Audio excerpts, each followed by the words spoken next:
Assalamualaikum warahmatullahi wabarakatuh. Apa kabar Ananda semua? Semoga kita semua dalam keadaan sehat walafiat. Amin amin ya robbal alamin. Nah, sebelum kita memulai pembelajaran pada hari ini, terlebih dahulu kepada Ananda semua untuk mengambil absen, isi absennya sesuai dengan nomor urut masing-masing. Karena ketelitian dalam mengambil absen merupakan sebagian dari nilai Ananda ya. Baiklah, dalam pembelajaran kita hari ini kita menggunakan Google Meet, Google Classroom, dan WA. Baiklah, kita mulai aja pembelajaran kita pada hari ini, yaitu kita akan mempelajari tentang jurnal penutup. Sebelum kita masuk kepada materi jurnal penutup, kita ketahui terlebih dahulu apa tujuan dari pembelajaran kita pada hari ini.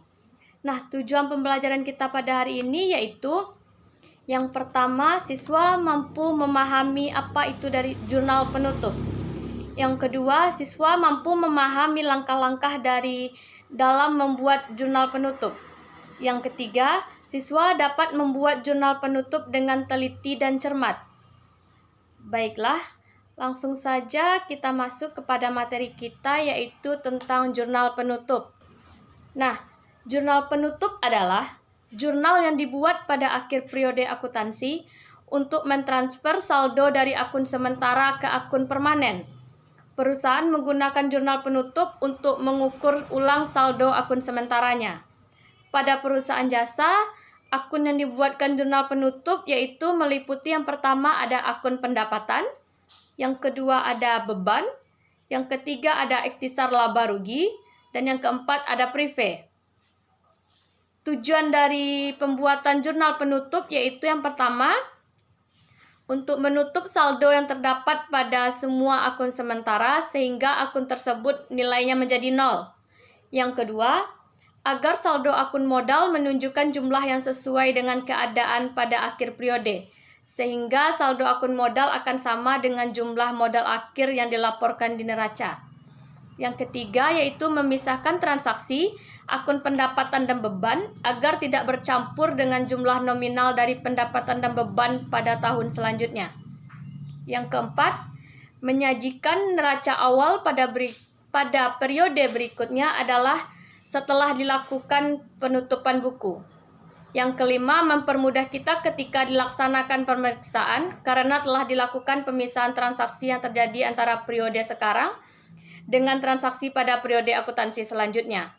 Yang keenam, menyajikan informasi keuangan yang sebenarnya atau yang real dari suatu perusahaan setelah dilakukan penutupan buku atau jurnal penutup. Selanjutnya, langkah-langkah dalam membuat jurnal penutup. Yang pertama yaitu menutup akun pendapatan dengan cara mendebit akun pendapatan dan mengkredit ikhtisar laba rugi.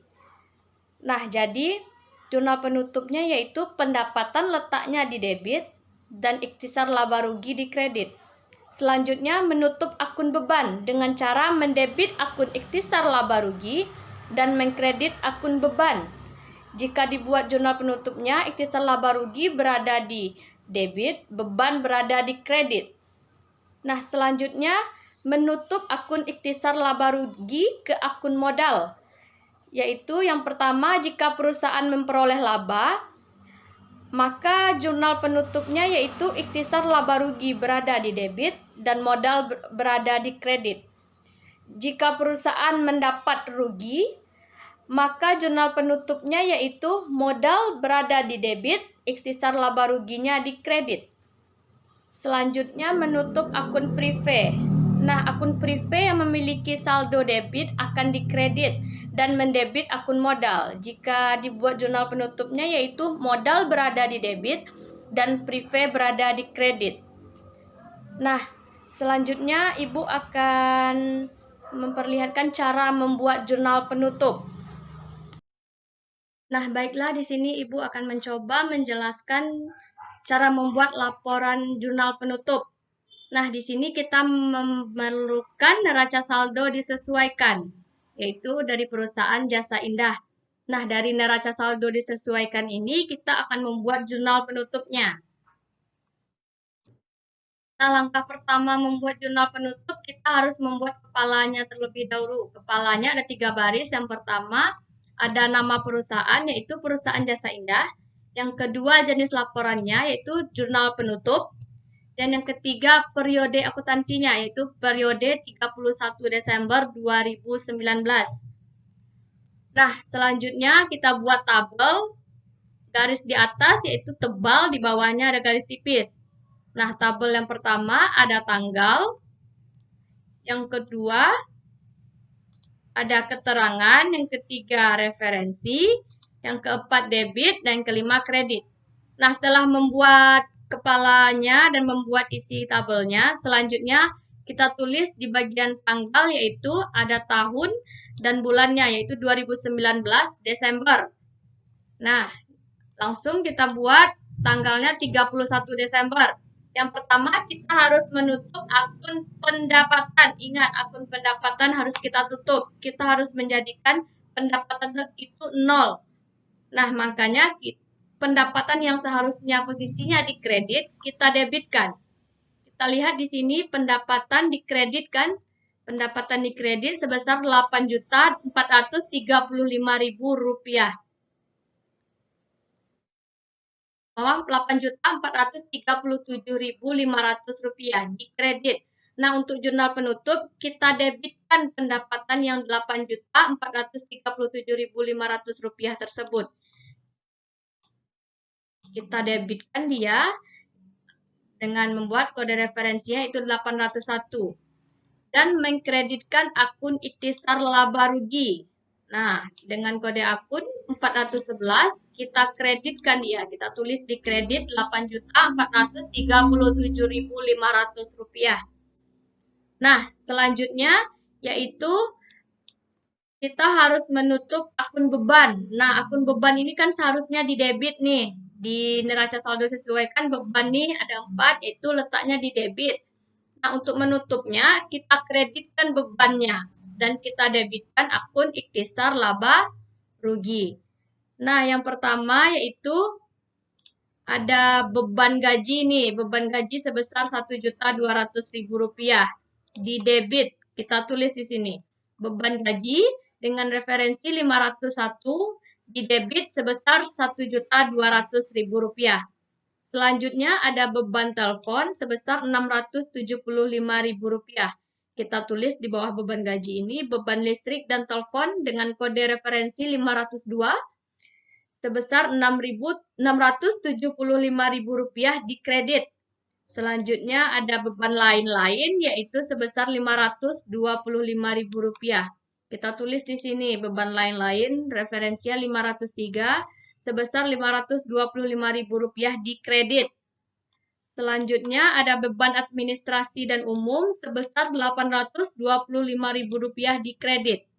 Nah, untuk akun ikhtisar laba rugi yang kita debitkan tadi, nilainya yaitu jumlah dari beban yang 4 ini.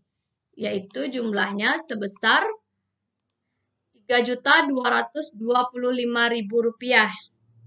Nah, selanjutnya yang ketiga, kita harus menutup akun ikhtisar laba rugi ke modal, ke akun modal.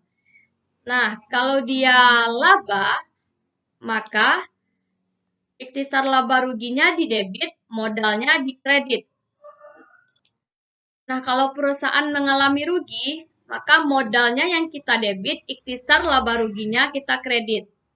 Nah, di sini kita untuk mencari laba rugi itu kan pendapatan dikurang modal. Kalau pendapatannya lebih besar daripada beban, maka dia itu laba. Kalau pendapatannya kecil daripada beban, maka dia rugi. Di sini pendapatannya lebih besar daripada, ini pendapatan lebih besar daripada jumlah beban, maka dia laba. Karena dia laba, maka di keterangan ikhtisar laba ruginya kita tulis di debit dan modalnya kita tulis di kredit, yaitu ikhtisar laba rugi kode akunnya 411 dan modal kode akunnya 301, yaitu sebesar Rp5.212.500. Itu nilai ini kita dapatkan dari total pendapatan kita kurangi dengan total beban, maka itu dapat ikhtisar laba ruginya atau saldo laba atau saldo ruginya. Nah, setelah itu kita akan menutup akun Prive saat tanggal 31. Kan Prive itu seharusnya berada di debit. Karena kita mau menutupnya, kita kreditkan sehingga nilai Prive itu jadinya 0. Maka kita debitkan modal dan kita kreditkan Prive dengan kode akun yaitu modal 301 dan Prive 302. Dengan nilai, kita lihat di sini Prive nilainya 450 di debit di sini ya. Nah, di laporan jurnal penutup kita tulis dia 450 di kredit sehingga nanti dia menjadi 0. Nah, itu untuk penjelasan tentang jurnal penutup. Demikian materi kita tentang jurnal penutup. Kesimpulan pada pembelajaran kali ini yaitu untuk membuat jurnal penutup itu kita memerlukan neraca saldo disesuaikan. Nah, setelah itu kita buat jurnal penutup, kita harus menutup 4 akun. Yang pertama, akun pendapatan dengan cara mendebit akun pendapatan yang seharusnya dikredit di neraca saldo disesuaikan dan mengkredit akun ikhtisar laba rugi. Yang kedua, kita harus menutup akun beban, yaitu kita kreditkan akun beban yang seharusnya didebit dan kita debitkan akun ikhtisar laba rugi. Nah, selanjutnya kita harus menutup ikhtisar laba rugi ke akun modal. Nah, jika perusahaan itu laba, maka modalnya dikredit, ikhtisar laba ruginya didebit.